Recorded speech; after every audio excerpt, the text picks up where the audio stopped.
સર્વે વૈષ્ણવને જય શ્રી ગોપાલ। આજે આપણે પ્રભુ શ્રી 12 વર્ષની વયના છે તે લીલાનું વર્ણન કરવા જઈ રહ્યા છીએ, જેની શરૂઆત આપણે શ્રી ગોપાલલાલજીની વંદનાથી કરીએ। શ્રી ગોપાલમ સર્વદા વંદે ભક્તિ હમ સુકૃપાનિધમ સ્વરૂપદાન દાતારમ ભાવ ભક્તિ વિવર્ધકમ। પ્રભુ શ્રી ગોપાલલાલજી આપણને આજ્ઞા આપે કે આ પ્રસંગનું આપણે વર્ણન કરીએ। બોલો પ્રભુ શ્રી ગોપાલ લાલ કી જય। શ્રીજી 12 વર્ષની વયના થયા છે, કિશોર વયમાં પ્રવેશ કર્યો છે। શ્રીજી પોતે કોઈને કોઈ કારણ ઊભું કરીને લીલા પ્રગટ કરે છે। 12 વર્ષની વય થતા પોતાના મનમાં ઈચ્છા પ્રગટ થઈ।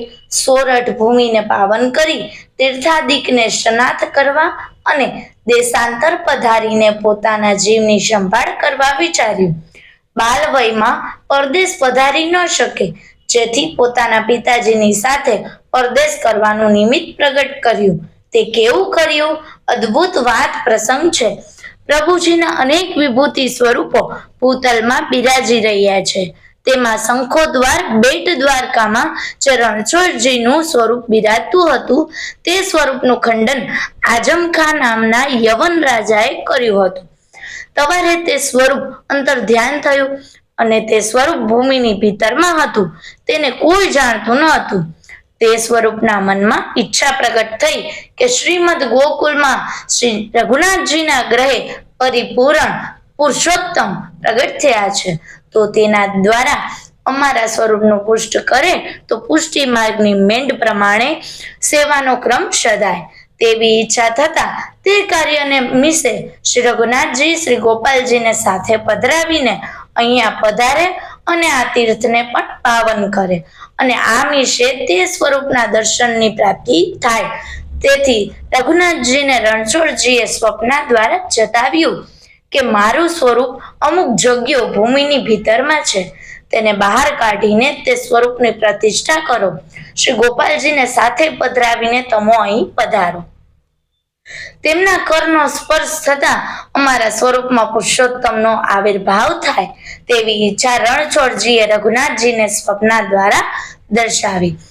રણછોડજીની આજ્ઞા સ્વપ્ન દ્વારા થતા રઘુનાથજી વિચારવા લાગ્યા કે સ્વપ્નની વાત કેમ માની શકાય, અને સ્વપ્નની વાતનો પ્રસંગ શ્રી રઘુનાથજીએ ગિરધરજી, ગોવિંદજી તથા બાલકૃષ્ણજી સર્વે ભ્રાતાઓને કહ્યો।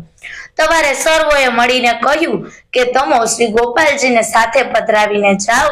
શ્રી ગોપાલજી સાથે પધારશે પછી કોઈ વાતની ચિંતા તમોને રહેશે નહીં, એમની ઈચ્છા હશે તેમ જ થશે। સવારે ગિરધરજીએ કહ્યું, શ્રીનાથજીની આજ્ઞા માંગો અને શ્રીનાથજી કહે એમ કરો। શ્રીનાથજીના મંદિરે રઘુનાથજી પધાર્યા અને શ્રીનાથજીની વિનંતી કરીને પૂછ્યું। સવારે શ્રીનાથજી આજ્ઞા કરી કે તમો સહકુટુંબ રણછોડજી એ મારું સ્વરૂપ છે, તેને પાટે પધરાવો અને રણછોડજીને શ્રી ગોપાલજીના દર્શન કરવાની ઈચ્છા છે તે પરિપૂર્ણ કરો। રઘુનાથજી આ વાતથી ઘણું પ્રસન્ન થયા અને પરદેશ પધારવાની સર્વે તૈયારી કરવા લાગ્યા।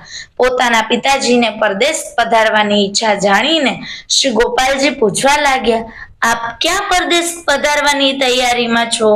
સવારે રઘુનાથજીએ કહ્યું, લાલા, સોરઠ દેશ પધારશું, તમો સાથે ચાલશો ને? સવારે ગોપાલજી આતુરતાથી બોલ્યા, સોરઠ પ્રજ તે દેશ તો અમારો છે, કેમ ન ચાલીએ?